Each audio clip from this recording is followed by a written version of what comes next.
नमस्कार। मैं Rakesh Kumar, assistant professor भगवान आदिनाथ कॉलेज ललितपुर से। हम लोग बीएड फर्स्ट ईयर का पेपर पढ़ रहे हैं। फर्स्ट पेपर शिक्षा के दार्शनिक एवं सामाजिक परिप्रेक्ष्य, इसका यूनिट सेकंड चल रहा है और हम लोग भारतीय विचारकों को पढ़ रहे हैं। अब भारतीय विचारकों में हम लोगों ने महात्मा गांधी के बारे में आज चर्चा करेंगे। महात्मा गांधी के विचारों के बारे में चर्चा करेंगे, उनकी शिक्षा व्यवस्था के बारे में चर्चा करेंगे। उन्होंने बुनियादी शिक्षा का जो फॉर्मूला दिया है उसकी चर्चा करेंगे।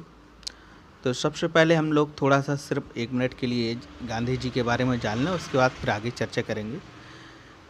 गांधी जी का जन्म 2 अक्टूबर 1869 को गुजरात में पोरबंदर नामक स्थान पर हुआ था। इनके पिता सरकारी सेवा में थे, दीवान थे रियासत में। और इनके पिता करमचंद गांधी जी थे। और गांधी जी का बचपन का नाम, उनका पूरा नाम मोहनदास करमचंद गांधी था। इनकी माँ का नाम पुतलीबाई था। गांधी जी के जीवन पर, उनके जीवन दर्शन पर उनके माता पिता के व्यवहार की स्पष्ट झलक दिखाई देती थी। इनकी माताजी जो थीं बड़ी धार्मिक स्वभाव की थीं और इन्होंने बचपन में विद्यालय के दौरान, विद्या अर्जित करने के दौरान इन्होंने एक श्रवण भक्ति नामक नाटक और एक राजा हरिश्चंद्र नामक नाटक देखा, जिनका इनके दिमाग पर अमिट छाप पड़ गई। इन्हें जो है बड़ा प्रभावित हुए ये श्रवण कुमार की माता पिता के प्रति भक्ति देखकर और राजा हरिश्चंद्र की सत्य के प्रति निष्ठा देखकर इन्हें बड़ा प्रभावित हुए ये, और इन्होंने आजीवन सत्य आचरण करने का प्रण लिया। हाई स्कूल के दौरान ही इनकी शादी कस्तूरबा जी के साथ हो गई। साउथ अफ्रीका गए, वहाँ पे LLB की पढ़ाई की इन्होंने, LLB चालू की। एक केस के सिलसिले में साउथ अफ्रीका गए, वहाँ भारतीयों की दशा देखकर इन्हें बड़ा कष्ट हुआ और वहाँ पर उन्होंने टॉलस्टॉय आश्रम की स्थापना की।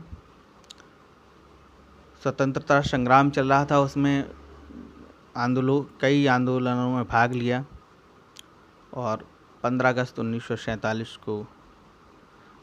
को भारत देश को आज़ाद कराया और 30 जनवरी 1948 को इनकी डेथ हो गई। हम लोग इनकी चर्चा करें तो इनके जीवन में हमें सत्य, इनके जीवन दर्शन की बात करें तो इनके जीवन में हमें सत्य, अहिंसा, सर्वोदय, सत्याग्रह, इनका समावेश मिलता है। गांधी जी ने कहा है कि सत्य के अनुसार, सत्य की डेफिनेशन उन्होंने बताई है कि हमें हमेशा सत्य आचरण करना चाहिए।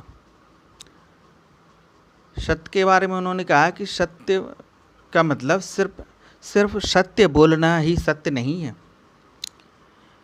इसमें उन्होंने कहा है कि हमें सत्य बोलना है और लेकिन हमारे व्यवहार में भी सत्य परिलक्षित होना चाहिए। हमारे मन, वचन, कर्म में सत्य प्रदर्शित होना चाहिए। हम जो बोलें, हम जो करें, हम जो विचारें, उन सारी चीज़ों में सत्य प्रदर्शित होना चाहिए। और उन्होंने कहा है कि हमें इंसान को किसी भी स्थिति में डरना नहीं चाहिए। उन्होंने कहा है कि ये ईश्वर में आस्था रखते थे गांधी जी। उन्होंने कहा है कि हर जगह ईश्वर है, ईश्वर साथ है। तो जब हर जगह ईश्वर है तो फिर डरने की ज़रूरत नहीं है। दूसरा पॉइंट अहिंसा इनका रहा है। तो अहिंसा के लिए भी इन्होंने कहा है कि अहिंसा का मतलब सिर्फ हिंसा का अभाव ही अहिंसा नहीं है। आप किसी की हत्या नहीं कर रहे हैं या आप सिर्फ किसी को सता नहीं रहे हैं, सिर्फ यही अहिंसा नहीं है।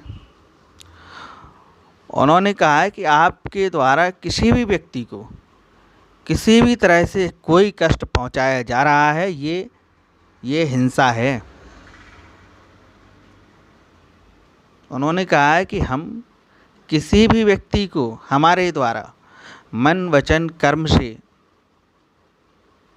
वह व्यक्ति दुखी ना हो, ये अहिंसा है।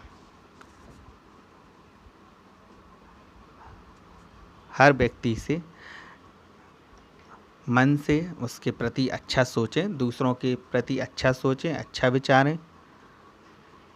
वचन से वाणी द्वारा लोगों से अच्छा बोलें, मीठा बोलें। किसी को कड़वे वचन ना कहें, कड़वे शब्द ना बोलें। कर्म से आप अपने अच्छे कर्म करें, दूसरों को आपके द्वारा किए गए कार्यों से दूसरों को तकलीफ़ नहीं होनी चाहिए, ये अहिंसा है। तीसरा, सत्याग्रह के लिए कहा उन्होंने। तो सत्याग्रह के लिए उन्होंने कहा है कि हमें, अगर हम सत्य के मार्ग पर हैं, सत्य आचरण कर रहे हैं, तब भी हमें अपनी बात को शालीनता से कहना चाहिए। सत्याग्रह, अपनी सत्य बात के लिए आग्रह करना, रिक्वेस्ट करना। ये नहीं कि अगर हम सही काम कर रहे हैं तो हम किसी से झगड़ जाएं, ये नहीं। सत्य बात के लिए भी हमें रिक्वेस्ट करनी चाहिए, सात्विक रूप से सत्य के लिए रिक्वेस्ट करना चाहिए।